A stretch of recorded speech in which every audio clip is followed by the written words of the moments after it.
Chris, Pascal, thank you for joining me today on this webinar on crowd management through crowd psychology, where we're going to basically be talking about the march of the Ultra fans, the Borussia Dortmund Ultra fans during the Champions League final at Wembley Stadium. So I'm very happy to have both of you with your set of expertise. Professor Chris Kemp, you're globally recognized authority with over 35 experience in crowd safety, risk management, and counterterrorism in crowded spaces. You're also the CEO of Mind Over Matter Consultancy, but also serve as a professor at Edinburgh Napier University. You have both, the academic rigor with the practical experience, and you have a background that spans from large music festivals to advising government bodies like the Health and Safety Executive and the House of Commons Select Committee on Olympic Security. You have a long-standing professional relationship with Wembley Stadium, where your work has focused on optimizing the balance between robust security and fan experience. Maybe I could also jump to this slide. And we also have Dr. Pascal Viot, you're a sociologist and leading expert in crowd management, risk governance, and event safety. You are a strategic advisor, risk governance, guest experience, and innovation at Paleo Festival Neo in Switzerland. So it's Switzerland's largest open-air festival. And after nearly 2 decades heading its safety, security, and services department. You're also the founder and director of the Swiss Institute for Urban and Event Security, ISU, and the researcher at EPFL Lazur. You bridge again theory and operations, having produced crisis and crowd plans for major events from the Rolling Stones to the Dalai Lama conference to the Sonosphere. And you have also contributed to FIFA-funded research on major events security with a sustained focus on the interface between safety protocol and audience experience. So really two perfect profiles for us to dissect how the British Metropolitan Police managed this complex operation, or how they successfully delivered this operation of marching or of accompanying the Borussia Dortmund Ultra fan during the Champions League final. If you allow me, I'll start by setting the scene, and then we can all together dive deep into the footage that we collected. Okay, so I'll start with the setting the scene. So what is a march of the ultras? The ultra fans are a group of highly organized group of fans, passionate fans, and what they usually do is when their own team is playing in a football stadium, they all group together in a certain location in the proximity of the stadium, and then they walk towards the stadium to access the stadium and attend the football match. These marches tend to have heavily or to be accompanied by police with a heavy police presence. And there's also an aspect of aggressive or disruptive active to these marches, like we can see in this first example here.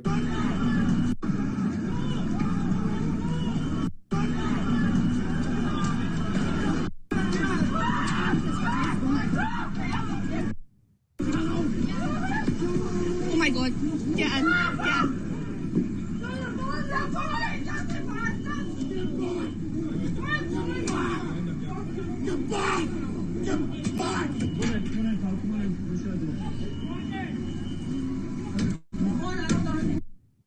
Now, this is one example. We can see here another example where this time the police closed the street, and we can see only the ultra fans and the police. There are no bystanders. No one else is allowed to be on the street.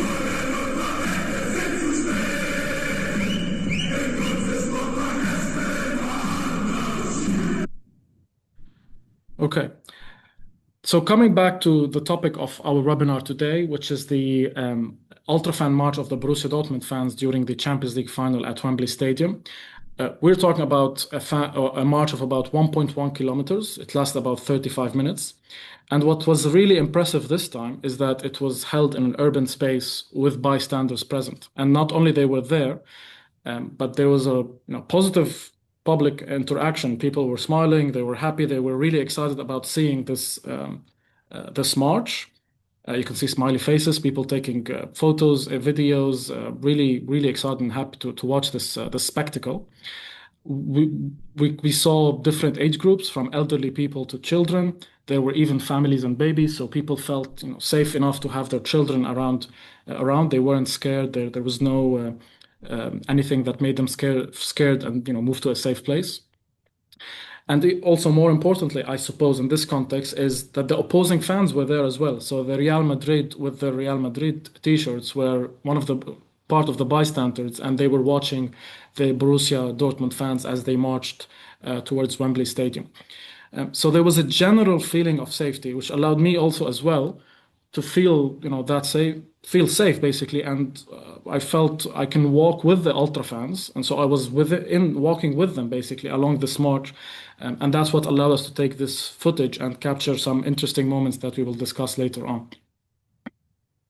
So basically, Pascal will now start diving deep, and what I appreciate here is having both your expertise to be able to dissect what the British police had to do, the underlying mechanism that allowed them to successfully deliver such a complex and highly sensitive operation. So we'll start with the first segment, which is the departure. So the departure, which again looked organized, not random, that potentially the British police told the Borussia Dortmund fan to gather in this pub, because you can see the image to the top. That's the Torch pub on a normal day. And then the one on the bottom where you can already see that they've added gates, barriers, I suppose for security reasons, to hide or not to allow the Borussia Dortmund fans to be visible on the outside.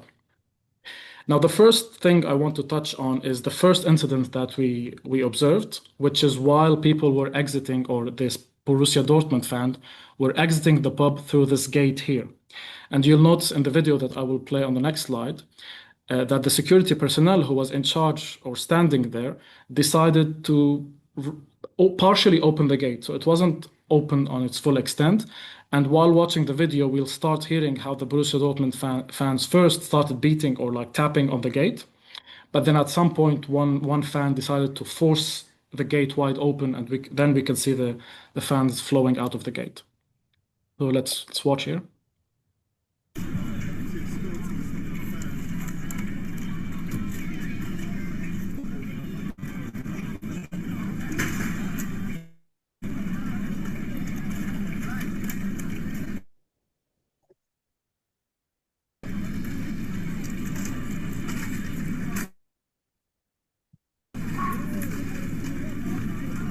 And there we go. So one of the fans forcefully opened the gate, and there was also kind of a stair between him and the security personnel. And then we can see like the gate opening to its entire extent. So that first incident, Pascal, made me think like when we are designing barriers, overlay, if for some reason you need to throttle, maybe in this case there was no reason, but even if for some reason you need to design in a bottleneck to throttle the flow, it's important to know who is behind the bottleneck. A normal crowd might accept and patient, even if they grumble a little bit. But ultra fans, if they do not understand why there's a bottleneck there, they will break, they will force their way, they will respond, and they will force their way out. So how do you, in your line of work and your experience, how do you, by understanding the profile and having a crowd that is potentially aggressive, how do you adapt that to your management plan, to your barrier overlay? Thank you, Bachar. First for inviting us, and also for sharing this video material. I think it's a very valuable one, very interesting to discuss. Especially because we will be talking about policing and crowd management. Here in this first video, with a law enforcement focus oriented, you can't see what's going on. And by the way, you name it an incident. Is it a real incident, or is it just a situation? And by chance, it's not turning into an incident or into conflict. But it's very interesting to analyze very deeply and precisely at the scale, at the field level, what's going on. Firstly, symbolically, if you create a bottleneck, you are not only managing space, you are managing legitimacy. A gate is a symbolic threshold. People ask, is it fair? Is it respectful? Is it well organized? And with ultra groups, frustration builds fast, and when the stop feels unexplained or humiliating, so I think the design matters, and their reaction to the design was clearly they feel the narrow way as something wrong. I mean, and wrong regarding the flow rates management, and wrong regarding the respect they are expecting for. So that's why they decided to open the gate. I think if I would redesign the overlay around, maybe three things. First, we can redesign the information and taking into account the pressure risk inside. So maybe adding inside a buffer zone before the gate, so pressure doesn't accumulate right on the barrier, would be a good idea. Maybe working on the information, or I don't know when they decided to go out of the pub. Is it were they allowed by police to start the march, or is it their own initiative to start it?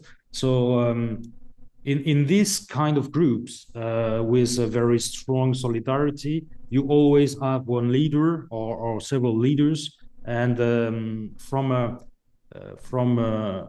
crowd management and policing perspective, you need to identify these people in order to create a dialogue, communication, direct communication, to pay respect, but also to have an influence on the process.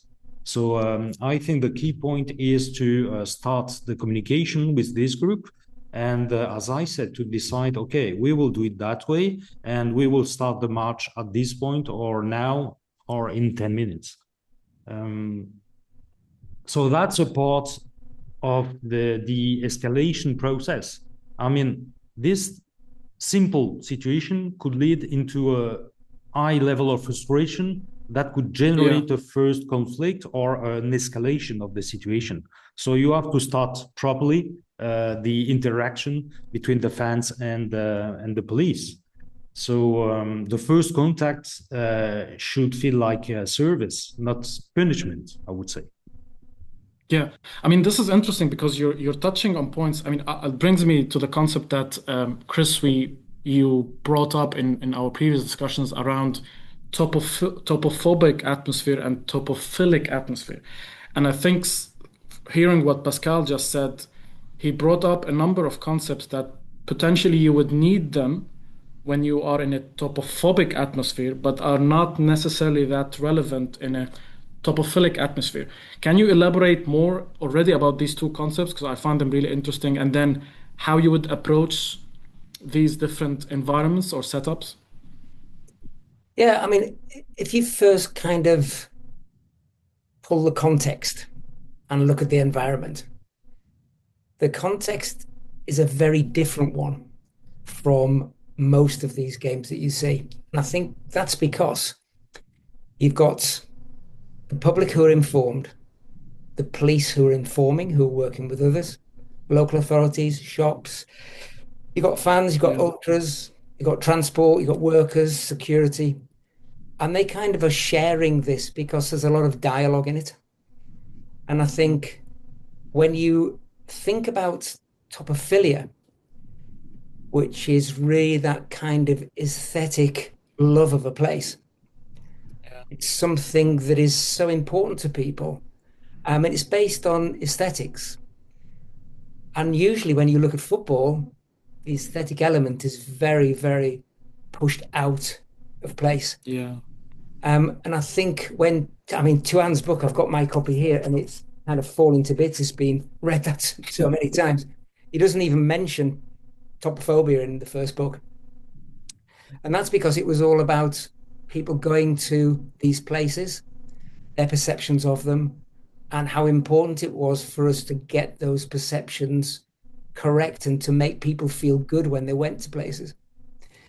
And when you then take topophobia, which is the negative perception space, it gives you that difference between the normal family concerts where everybody's together having fun and it's very light-hearted and there's a lot of dialogue and people are talking and it makes the atmosphere, the context and the lack of challenges in a situational sense come to the fore. But when you reverse that, it goes from the women's cricket match where there's no challenges to a violent football crowd. Yeah. Now, if you look at this in depth, I mean, I've seen this twice because I forgot about this. I was talking to Pascal yesterday, is that I saw this at Manchester City when they played Dortmund a few weeks ago. And it was exactly the same context, exactly the same elements, a lack of challenge and an understanding. Now, one of the things about this is you have people from the police who infiltrate the fans. That happens in every country.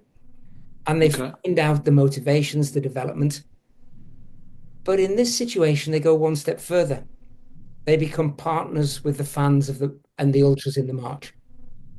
So they're actually giving this kind of two-sided delivery.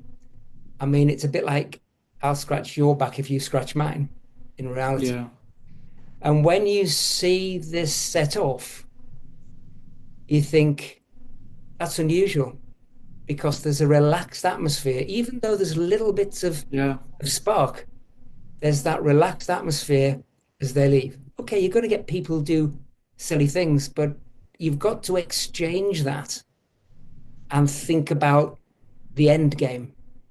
What are you trying to develop and deliver?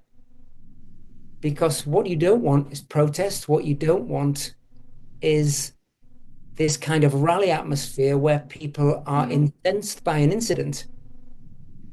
So by dialogue, continual dialogue, then it changes the shape of how people behave. And also, if you remember that what happened at Wembley is they created a completely different outer skin around it with Champions League signage, elements. The fans were kept apart for a long time and came in by different travel routes. So they used more than just one part of delivery to do this. Everybody was involved in it. And that's what's really important with this kind of thing. If you just have them there and they're a problem and you want them to go away, well, what's the point of bringing them in anyway? But if you have them there because you welcome them, then they will feel like they're being treated well.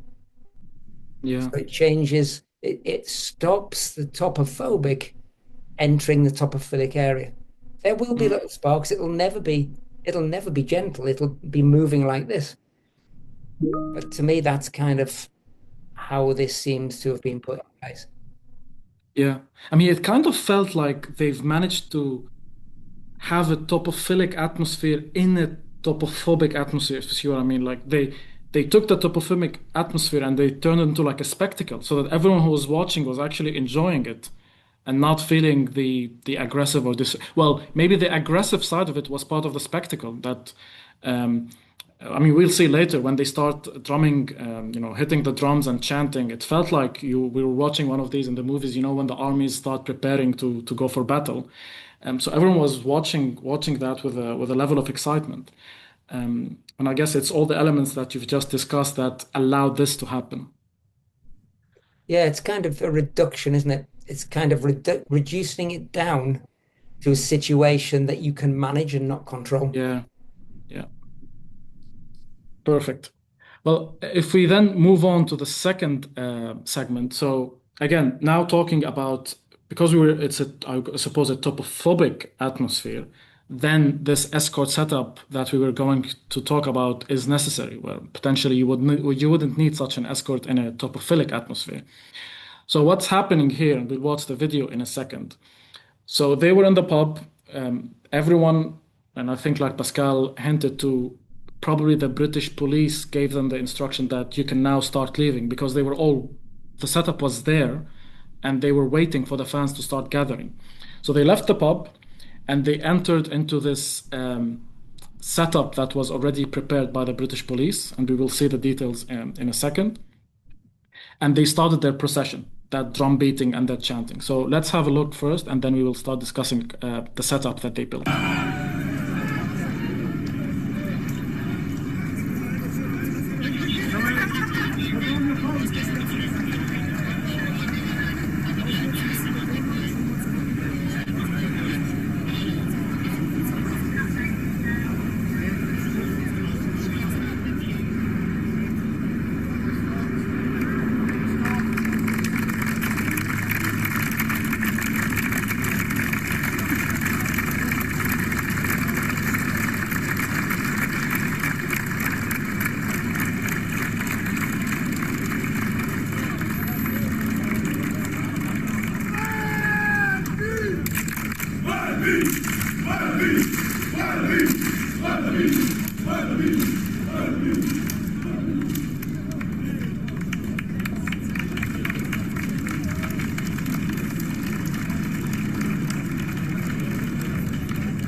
Okay, so to start with, maybe talking about this mobile escort and the setup. So what we've seen there is the British police, they started with a mounted police cordon, a number of horses. And then behind that, they put two ground cordon in straight lines. And then behind that, there was some sort of a basket-shaped cordon where they had police officers in a shape of a basket, where basically the ultra fans were gathering. And then behind all of them, there was another mounted police cordon. It's quite an interesting and intricate setup, which clearly every element of it maybe has a reason. And talking to you, Chris, you mentioned a number of elements or concepts from military tactics. And it's quite interesting to understand, in the military, these tactics are usually there to deal with an enemy. Whereas here, as you mentioned, they are being deployed in a peaceful way for crowd management principle, which is quite interesting. Can you break this setup for us, the concentric rings setup, the deterrence, the dialogue that was happening that allowed the British police to take something that is used to fight enemies into something that helps achieve peace at all costs, as you mentioned? Yeah, we've had a few difficult challenges in the UK with kettling, which I'll come to a bit later on. I mean, I've observed it on many occasions. I've been part of a riot at a football match in Denmark where kettling went wrong. But it's a strange thing because it comes from the German Kessel, which means cauldron. If you think about what cauldron means, it's a bubbling pot or whatever. And it's a military tactic. And what it was used for a larger army to completely surround a smaller army and either create a holding pattern or in some cases to slaughter the army in the middle. So it's got kind of connotations to miracle. It smacks of violence rather than containment. Yeah. And the outcome often created violence. So, however, I've seen it used really successfully in public order policing in the UK and to stop those kettle from kind of breaching the police lines, because that's really one of the key parts of it. And it contains a small group in one place for an amount of time. That's what it was originally used for. So in some of the poll tax riots and things like that many years ago in the UK, they kept people in a specific position. But then, of course, people took the police to court because it wasn't in the Human Rights Act that they could do this. They weren't allowed to imprison, which they technically were, I suppose. But it was just a way of trying to bring it. They didn't want to do it. I was called to speak at the Royal Society of Medicine on crush injuries linked to kettling, but we couldn't find any evidence really of it. There were one or two, but it weren't caused by that. It was often caused by something different. It's the physical and psychological use together that have been really modified for this. Again, if you look at the uniforms, the majority of kettling you see is with police in riot gear, with shields, containing people. But this is just people walking along the side. And if you think about what we talked about before, for the ultras to do this walk, there has to be some kind of agreement. And if the police are part and parcel of that agreement, alongside security teams, alongside the venue, then you're more able to get that effect of changing the balance between danger and spectacle. Because the spectacle of people chanting and marching is quite a brilliant spectacle to see, because it is really full on. And it's a kind of spectacle that's more gladiatorial. So it's like an amphitheater thing where people are watching this spectacle go past, even though it's violent at times. It could be violent. It's something people come out to see because they don't feel that violence because of the way it's being conducted. And if you think about the front of that ultras group, the police move well out in front of it to allow that space for them to come into. So rather than marching them down so they're kind of marching in kind of very close proximity, they can march how they want. And that's dictated by the drummer at the front because they don't go beyond the drummer. So it's something about the psychology that creates this being together by being in the group all together, which doesn't make people run forward and go beyond the drummer and the flag bearer at the front. This is very interesting because it shows that everything we're saying is thought, like even the distances they're keeping with each other, what they're wearing, everything has a reason, and it actually has a role basically, or an objective to achieve. Pascal, from your experience, have you seen something similar in Europe or others? And to what levels of, or what degrees of success have you seen in other countries or in other contexts or venues? Yes.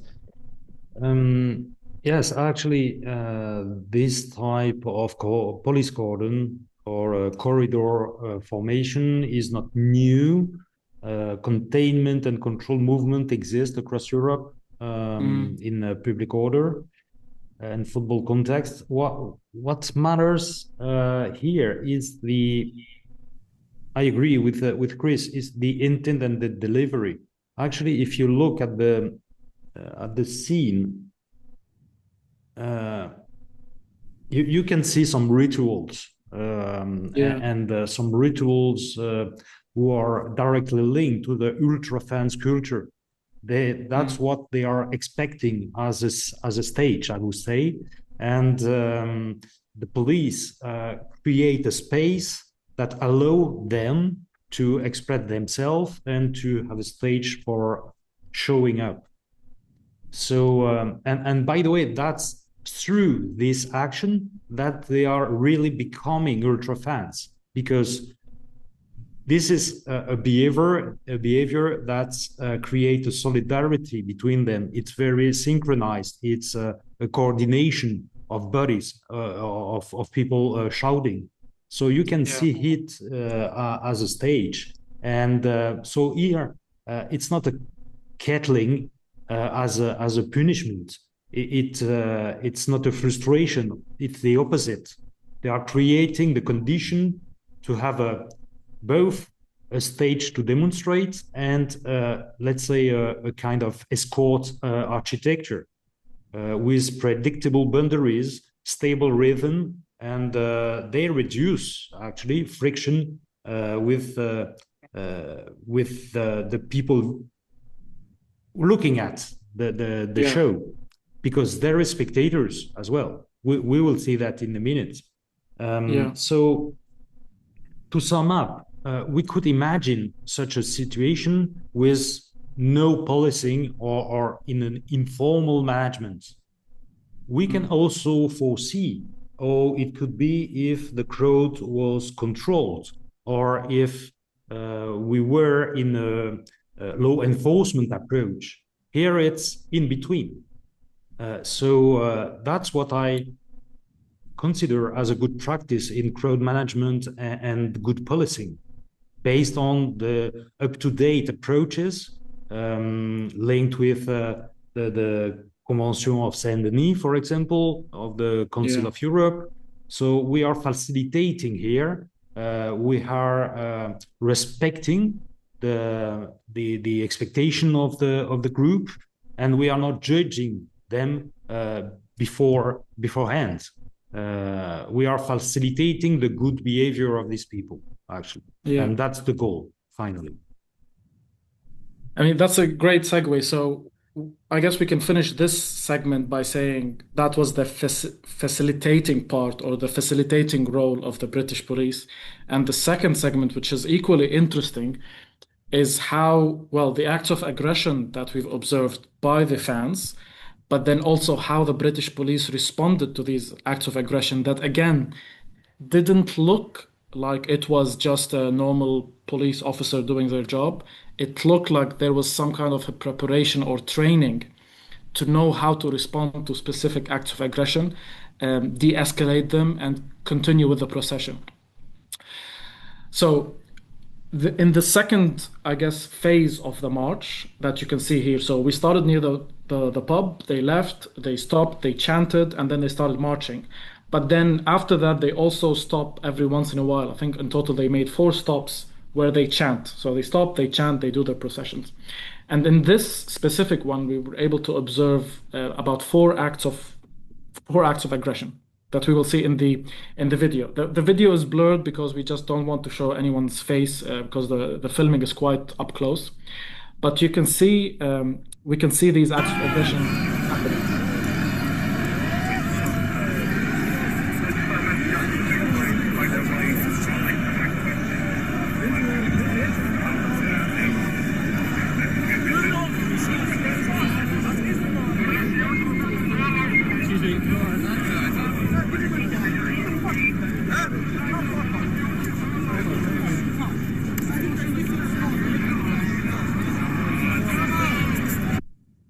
Okay, so this happened very, very quickly, and just the fact that it happened very quickly is interesting, and I'll touch on that in a second. But basically, there were these 4 acts of aggression. There was verbal aggression. It started with a couple of members. You can see them just from the eye contact, and obviously they were speaking German, but you can see that they were saying aggressive things. And then immediately after that, few things followed up.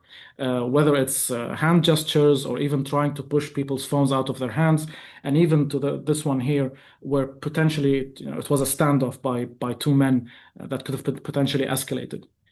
But what was interesting, I basically bookmarked all these acts of aggression, and we talk about 11 seconds. So between when we first noticed a couple of men starting to aggressively address the bystanders, I was wondering, Chris, Pascal, is that the reason why these acts of aggression followed? Was this like a trigger that made other fans want to also display acts of aggression? And how could have that basically snowballed? Is that the phase, the critical window where you either de-escalate or potentially things go bad and become more aggressive? I think, Bash, if I can go first, Pascal, is that okay? Yeah, Um, in that footage, there's a great deal of posturing.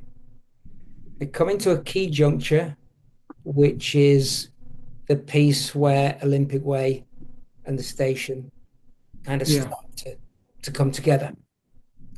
So this is territory that some fans, not even the opposing team, Real Madrid fans, but fans who have come to see the game, will believe they have a stake in this area as well.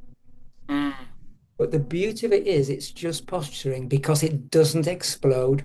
The police are very good at what they do. If you watch the first bit, there's somebody who tries to come through and the police officer just pushes backwards like that with his arm and yeah, stops any movement. Doesn't even look, doesn't even say anything, just does that and then turns around and gets on with what he's doing. yeah, So if this is left unchecked, it could boil over, but it's not because the police are constantly there. They're constantly talking. They're constantly doing things. They're just stopping that interface from getting out of hand. And it's continual dialogue. It's about this co-created trust, isn't it? And the structure of keeping each stakeholder their part of the bargain. Because that co-creation of this, because it's obvious that the police have met with the marchers yeah, march. It's obvious that they've infiltrated and they understand what's going to happen and how it's going to go. And you can see there is more of a police present at each flashpoint area. yeah, And that's where each of these things happen. There's more police around that area if you watch the whole thing through.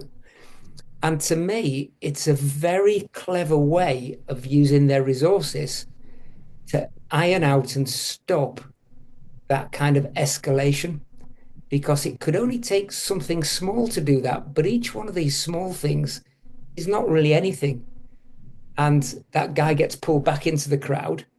yeah, Why would they want to spoil it? And there's a lot of people on that sidewalk watching that who want it to be fun, who want their kids to see it. yeah, So there's also that thought of, hang on a minute, we're not having this. And it's that kind of key balance between aggression and non-aggression. Yeah, you can have your bit of posturing, you can do this, you can do that, but you don't go any further. yeah. And I think people begin to understand that this is what it is. But that's my kind of view of the aspect anyway. Yeah. I mean, that's something that I really, so what caught my attention is the police officer, first of all, like perfect position, like he just happened to be exactly where he needed to be. And then the second thing is when he pushed the fan's arm, the fan didn't respond back to the police officer. I thought the fans would usually respond with aggression, even to police officers, but it just felt that he accepted that I will follow, what the police officers say, and I will not respond back. I will not. So it felt like you mentioned that they were infiltrated, and the Borussia Dortmund fans were instructed maybe by their own leaders that you follow also what the British police, the orders of the British police, basically.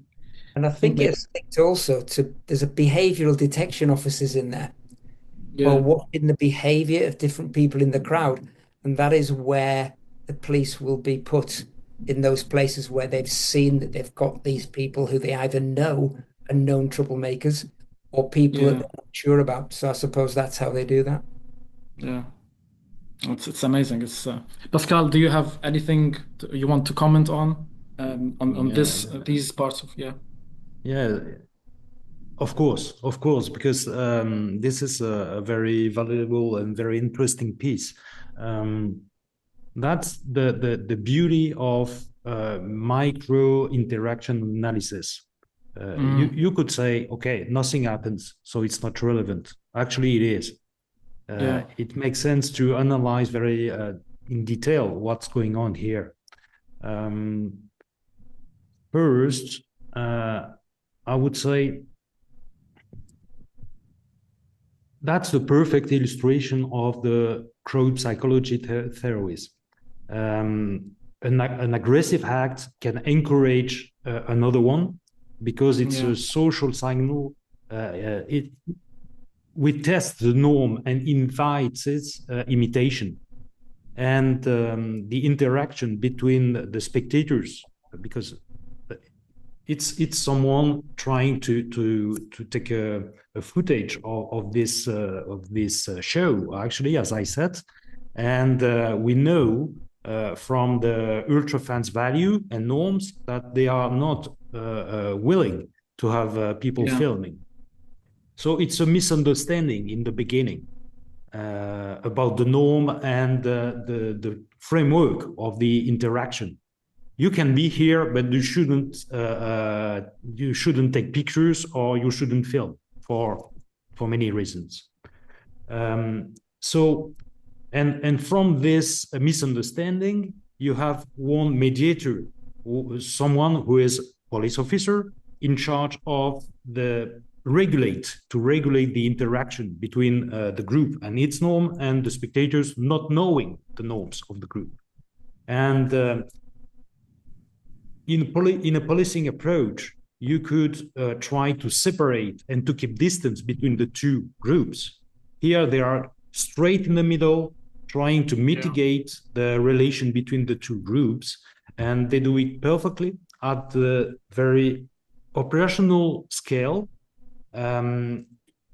You can see here as a simple gesture can have a big signification. They are not.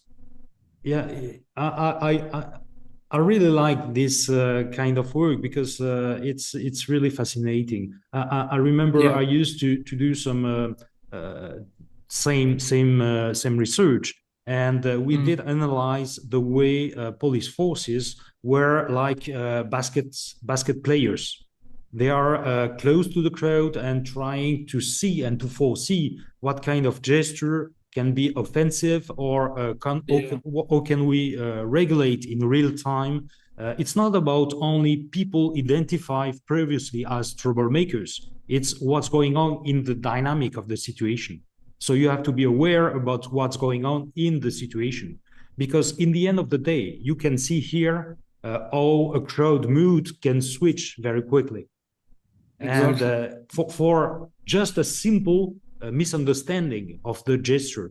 So the police forces here are really have to be aware about anything that could lead to a conflict. So it's very subtle and very personal as well, because when we are thinking about law enforcement tactics, we are maybe thinking about order, laws, and coordination. Here, it's the single police officer who is in charge. It's on his shoulder to regulate and to make it happen the good way. So, and lastly, maybe it's a march. So it's a dynamic movement, and they could stop the march while interfering or intervene between the two parts, and they don't, because the march has to go, and as soon as it's done, it's done. You know, they are not face to face anymore. The supporter was an aggressive movement moved, so the interaction is stopped, and that's the goal in the end of the day of this police officer who is moving with the crowd with the march. So a very great example for me of risk prioritization rather than non-action, actually. In a dense moving corridor, you can't stop the march. Absolutely, Pascal. And on that point, the second example even shows more roles. So in the second example, where if I go back to actually to this footage, where you can see here there was a risk of confrontation between two men. They were very close, and they were in a stance to really start a fight. And we can see here that there were three police officers that joined to defuse the situation, and it looked like everyone had a role. So if I go to the footage, let's just play it. It's in slow motion. So you can see here that this police officer noticed something's happening. He just put himself between the two. So his role was to just stand. He didn't talk to any of the parties. Then there were two other police. So he had this navy blue hat. Then there were two other police officers. The one with the navy blue hat again was just basically on standby. And you can see that only the police officer with the white hat, she was actually trying to communicate with the victim, speak to him, maybe calm him down, etc. But again, same concept. They pushed the aggressor or the fan to continue the march. They stayed with the victim, and then they distributed roles, I suppose, in terms of who does what.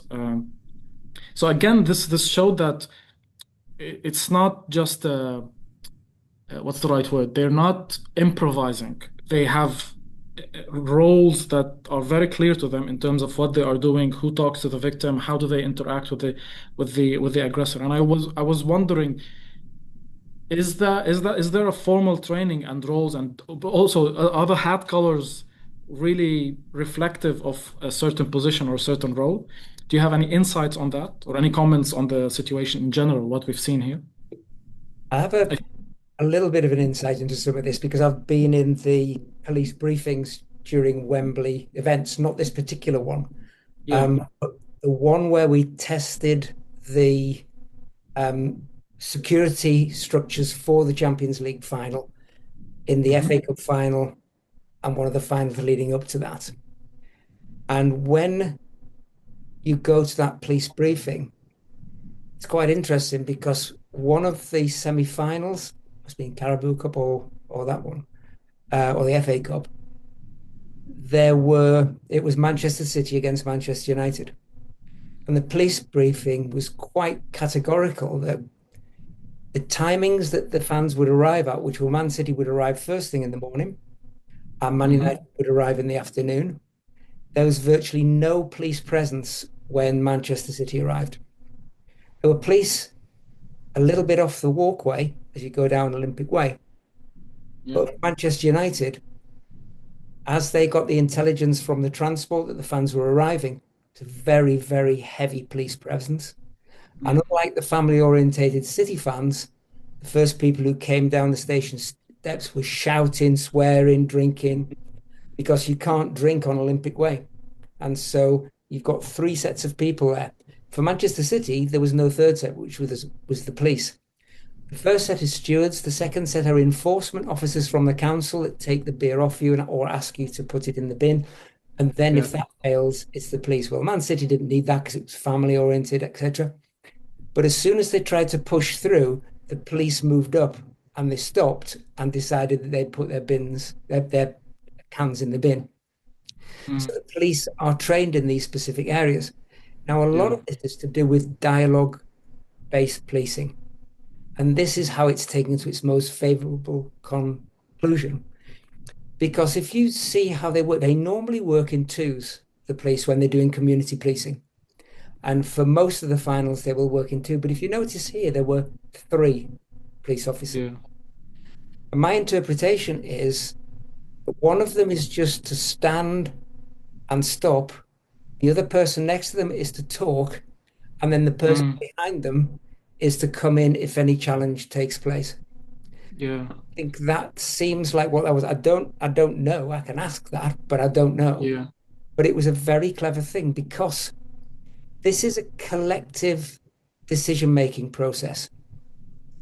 And it's clearly created the conditions in which the march can take place. The fans are aware of it. If you notice, as we go down that Ultras march, behind the Ultras are ordinary fans women, children, Yes. all sorts coming Yeah. in. In a way, Yeah. they're protected from anything at the front. And therefore, the policing still has to be for those people as well. And actually, if you look at there's two yellow shirts in the crowd where that guy tries to get across and into the crowd, there's two yellow shirts behind. So obviously there's people from their team watching them as well in that situation. Yeah. Yeah. So there has to be elements where each group abide by a fair amount of leniency. Because if the police were to stop every action, then they would have a lot of reaction. But if the police are just being lenient on small things, it can diffuse before anything happens. And you've got to have this give and take, I think, to make it work. But the way the police have changed over the last 10 years that I've been working on these kind of things, it's incredible. Far more interoperable, really focused, working for the whole element, not trying to kind of get people to force people to do things, but to encourage people to do the right thing. And I think that's a good action. So very interesting, Chris. Pascal, as a sociologist, how would you look at such a situation, specifically how the police manage the aggressor and the victim, if we can I don't know if we can use these names, but how from a sociology point of view, how would you analyze the situation? Yeah, as I said, these videos are fascinating because they are the perfect illustration of the connection between meta theoretical framework and micro analysis. Yeah. This is a very great example. As Chris said, there is a lot in this situation. You asked the question, do they train themselves to that kind of situation? Of course, they have training, they have exercises, but most of the time, police forces are trained to high-level intensity of intervention. So we could say here it's not relevant, it's not an intervention, it's just a gesture. But actually it's not. This gesture is reflecting the philosophy of the service, the philosophy of the doctrine, police doctrine, and it's like a generator of practice. And what you can see here in this situation is a coordination between different actors with a dedicated goal, which is not to punish or not to intervene, because they know about the risk of escalation in case of disproportionate intervention. So they are fully aware about very academic analysis framework related to crowd psychology, to the risk to unify the crowd members against the police or an authority. So it's the translation of all of this piece of theory, philosophy, doctrine into a gesture and a coordination of action. Here, the officers separate quickly, protect the vulnerable person, and they dramatize the aggressor by not giving him attention. That's what it is, actually. And while keeping, as I said, the crowd moving, because flow is a stabilizer. You know what I mean? They are moving, so they are not in contact and not in bad interaction anymore. So they know that, it's not about we must win. We must punish this aggressive gesture. Yeah. It's about keep moving rather than fight or restrain. And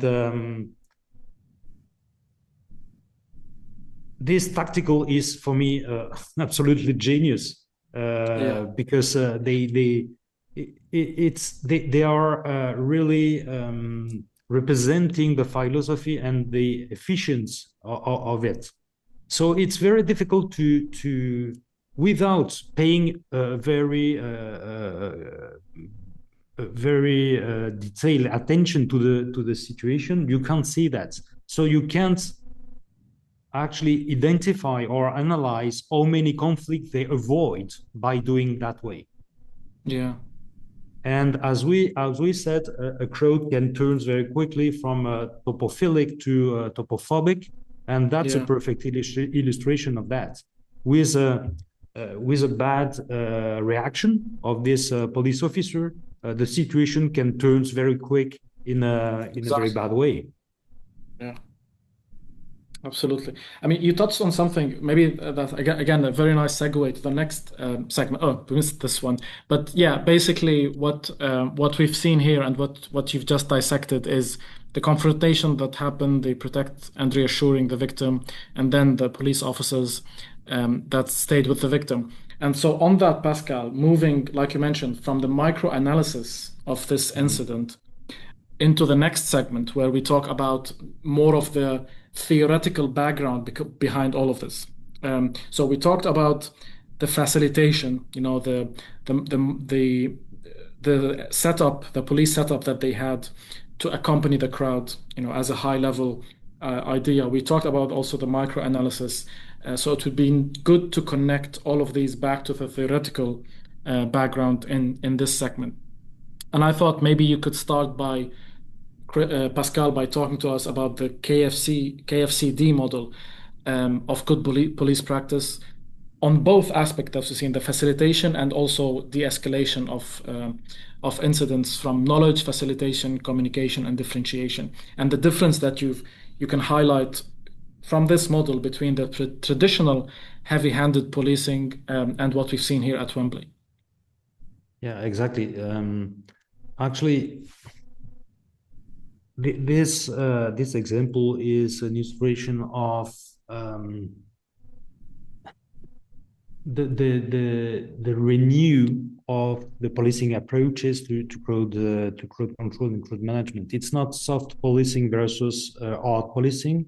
It's targeted capacity for control through facilitation and legitimacy. So the KFCD model is something we worked on with my colleague, Professor Olivier Viot of the University of Lausanne. We have been working together on the doctrines and legal framework across different countries in Europe. And we identify these four elements building up good practices in policing, in crowd policing. The first is K is knowledge. Knowledge means understanding crowd profile, identities, triggers, symbols. It's not just who are the troublemakers. It's knowledge of the norms and value of the crowd. F is facilitation, means enabling the legitimate goals of the crowd. If it's moving, chanting, expressing identity. So the majority experiences policing as hosting these behaviors. C is communication, reducing an uncertainty with a clear why and what happened next in the interaction between police forces and the crowd. You have to explain what you do and you have to communicate the right messages. Yeah. And D is differentiation. You deal with a crowd which is an aggregate of different people. Even if that, in that case, you have a group with a strong solidarity, you always have leaders or people behaving in a situation, maybe with aggressivity or conflictual potential. So you have to deal with situation and not an entire group. So you have to treat the crowds properly and fairly. I think it's Stefan Reicher saying to avoid the whole crowd to become aggressive, you have to treat them a very smooth way. Otherwise, you will generate what you are trying to avoid.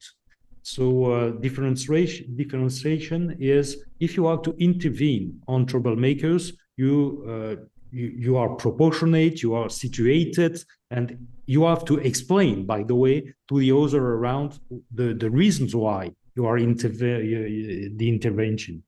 So yeah, it's a kind of model of simplification of the sophisticated renew of the police doctrine in crowd control and crowd management, but it's a kind of summary with knowledge, facilitation, communication, and differentiation.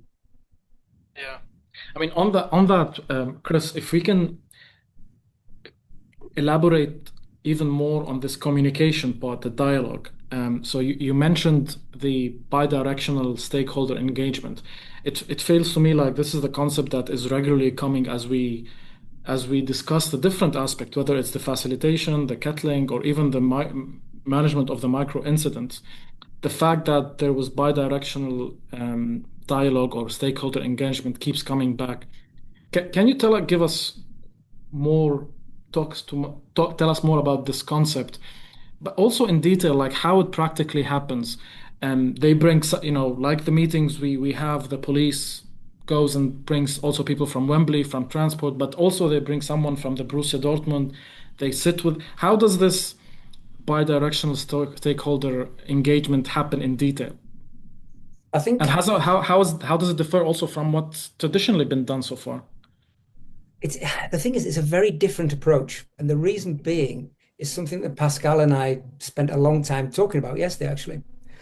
And that is, what is certainty and what is uncertainty? Yeah. And we looked at spontaneity, management, and control. Normal police approach used to be control, because the police were in charge of crowd control. If some event happens spontaneously, it's about uncertainty and there's no control. Yeah. So when you look at management and you look at anything to do with an event, you've got to have management, strong planning, long tail, and excellent communication. Okay.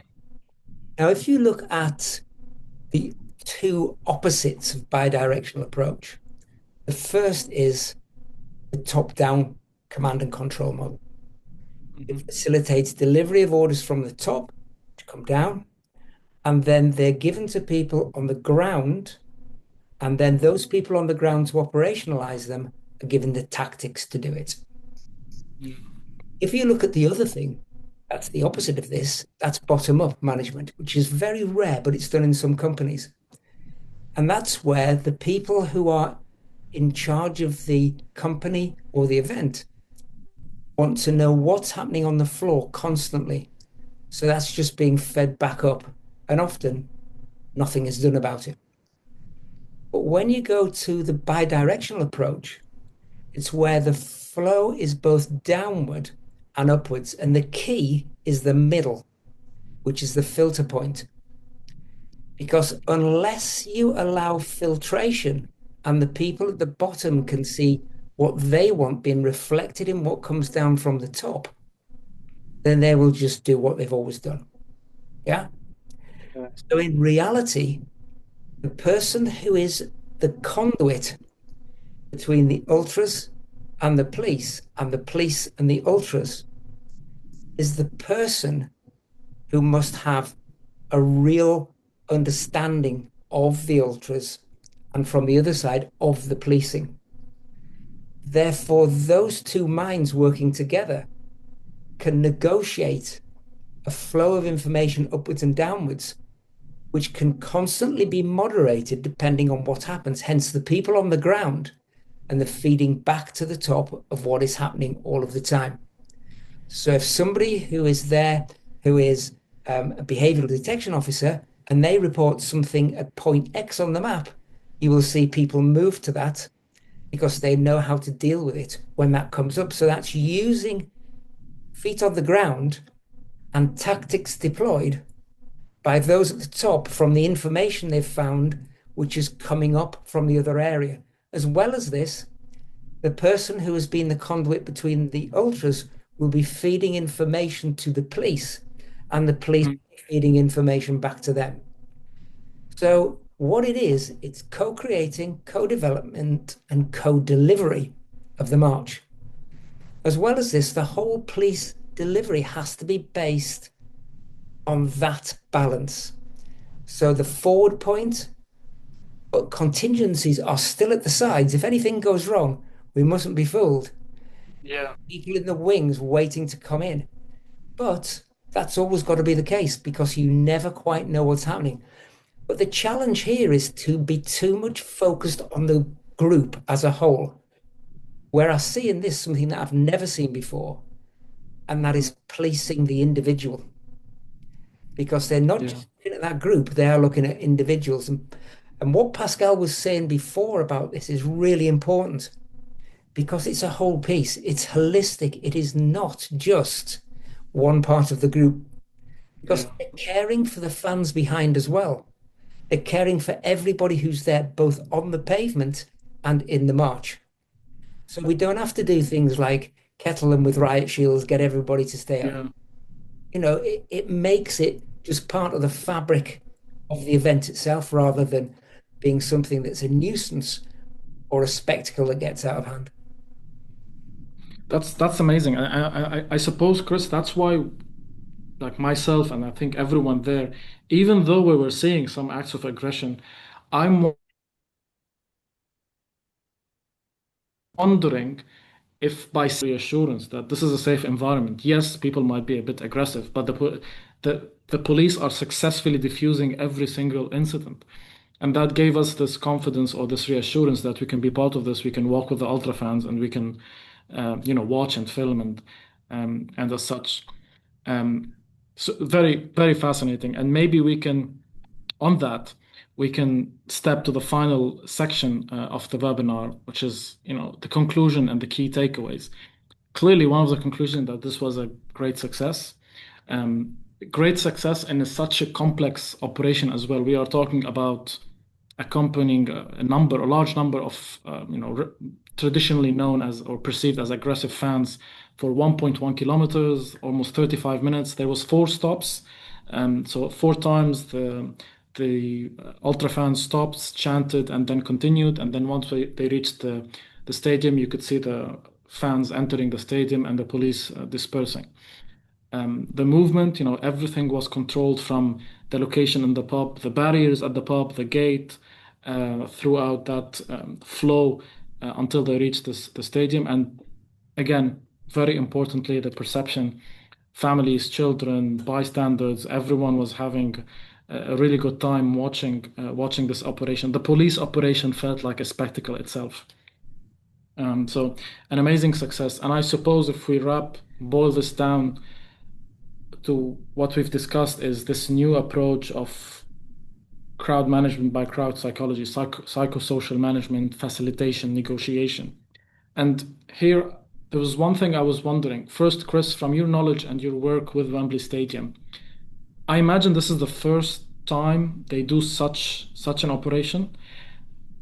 How did they get that confidence to deploy something new in such a high stake, sensitive environment? I think you've got to look very carefully at the history. Yeah. The police and the stadium were lambasted after the Euros final. Yeah. Something had to change. UEFA were at the wits' end. The police got pointed at. Staff were ridiculed. Their Zone X was found to be wanting. Yeah. But they weren't going to give up. They were going to make it so the next time something came to Wembley, it was perfect. Yeah. All the way through the process of those years between the Euros final and the European Champions League final, they were practicing, developing, talking, having specialist tabletop exercises and live exercises with all of the partners. And the one thing inside this as well, they've got a council, Brent Council, they just want everything to be right because Wembley is their crown jewels. It's the gateway to one of the greatest stadiums in the world. And so it was about sorting through those allowable parameters. What can we do? How far will the police go to meet? And the interesting thing was, and I mean, Pascal and I have interviewed the team about various things for a book we're writing. But one of the things that came out of it was that they have become comfortable with the level of risk that they have to face and comfortable with their interoperable partners. So every one of those partners has had to step up, and they never want anything like that to happen again. So they did everything practicably possible that they could to make this event go as smoothly as possible. Yeah. Pascal, on that, from your point of view, how much is this, this shift from physical control to psychosocial or management by crowd psychology? How much of that is being explored by different, I suppose, policing in different countries in Europe? And are there still obstacles to move from the old approach to the new approach, or is actually the new approach being now developed more and more or more widely by countries across the world? Mainly in Europe, maybe. That's a difficult one because it's not a linear process, actually. We could expect that in a process of civilization, we were collectively more and more able to regulate and to be able to manage growth peacefully. Actually, it's not. You can see some innovation approaches developing and then stopped in certain countries. But nevertheless, I think what we discuss here clearly show that the missions of crowd policing are changing. To sum up, it's not because nothing happens that the police has nothing to do. It's the contrary. And we could see here that there is a lot to do to reach such a result, meaning a peaceful march and a big success for both the spectators and the supporters. And the picture you have here with a police officer in charge of dialogue with the crowds clearly show that it's a different mission from law enforcement in a classical view, but that's what has to be done in order to manage a crowd efficiently. So, and it's not only, a change of paradigm from a theoretical point of view, it's very practical. Having someone in contact with the crowd members, and as Chris said, probably the lesson learned is you can manage a crowd not as a collective entity. You can manage a crowd with face-to-face interaction with individuals. So it's a human relation. Even if it's on one side a group of ultra supporters and on the others police officers or police forces, we are both human. And if you are into this philosophy of facilitation, you reduce the likelihood of conflict. It's not you will avoid 100%. You just reduce the likelihood to generate conflicts. And that's why the dialogue officer is a very good symbol for me of this integration of up-to-date psychological theories and up-to-date practical knowledge in what has to be done in the crowd management nowadays. And we have, I think, to value and to pay tribute to the one in the field able to manage the crowd that way. And you were talking about training or exercising. I think there is also a lot of informal skills and know-how that has to be valued and promoted at the operational level. And these skills are not theoretical, they are fully practical and for me, in line with our common humanity. So in a world where relationship between individuals are more and more conflictual, I think that's maybe a good way to foresee the future. Yeah, a gleam of hope, I suppose. Well, on that note, I guess we all hope that this footage helps in this direction, Pascal and Chris. The footage and all the learnings that we've extracted all together contribute to positive potential of crowd management going in the direction of using crowd psychology, facilitation, as a new way of crowd management. On that note, I'd just like to finish with some acknowledgements. Clearly, first, the British police and Wembley Stadium, everyone who was involved, who delivered this successful and amazing, really impressive operation successfully, that allowed us to film it and to observe it and to extract all these lessons and share them as widely as we can. Also, I'd really like to acknowledge John Fryer from 6 Degrees, who was there and was the person that told me, "Hey Bash, there's the Ultra Fan March. I think you'd want to see that," because I was somewhere completely different at Wembley during that day, and that's really what allowed me to take that footage and share it with you and everyone else. On that note, obviously, thank you also for you, Chris and Pascal, for the time and for accepting to do this webinar. Any last comments? Any last notes before we close this one out? No, just thank you for inviting us. Pleasure. Okay. Thank you very much, Great. Bachar. And yeah, thank you for sharing. And I think it's a big value to analyze this video footage for the whole crowd management community of experts. Yeah. So hopefully this will be useful for everybody. I hope so. Thank you both again. Maybe I'll just stop sharing and open Zoom back again.